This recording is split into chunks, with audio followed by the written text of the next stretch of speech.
بابا کنده که میبینه شما در همی نه گفتی گپا بلاغ شیده یا میرویده من همیده در 18 سالگیم دایداریم فهمیدی؟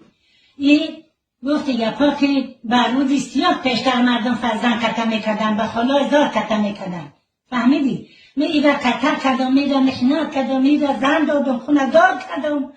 من نفهمیدم که ایتا میکنم فهمیدی؟ خیلی تو فرزنده همه شوهردار باشه کلو شیدن همش به خونه و در شیدن همش با جا و پا شیدن هیچی کم نیستد بچه داره خونه داره 2 زن داره آخه چی کم بودی کمی داداره همی را دستکشی نکردن که همین خیسته بلا دستشیده برای فرزنده پدرش برای خوراش برای فرزنداش آخه یک پدر و مادره که پیر ما در این همین روی همه جشنشتگیم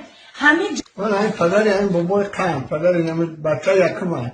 همین دمابن یکه و دلاره فیدنه کرد شده همین را سای دست بگیره همین کشنده بچه همین فیدنه که اینجا بیار آخه او را نمیمونه ما خیلی کنفیز زنده ایم همین را پیش راست بگیره التماس کرد التماس دارم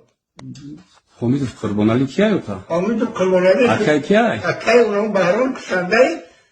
بچه من کلینی من یک اویله را نیست کرده یک اویله را نیست کرده خصومتش چیه؟ خصومت نمی با همون عینه و نمی کنار خدمت این بچه خودش دیونه شد کلاش کار نکرده سره بچه را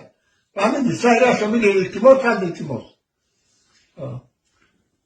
دیگه چی گفتنی در بولای فرزنده چی گفتنی چی نگه فرزندی کلونی قطعی کی جنگ کردگی نیست همه چلوغ ده همه قطعی جنگ داره همه را نمی یک ده این میگوی دیونه شده آخری همه را تونست سای راست میگیره فهمیدی؟ التماس نایمون نمیاد فهمیدی؟ این میکوام عقل بگونه کنگه این شار نیست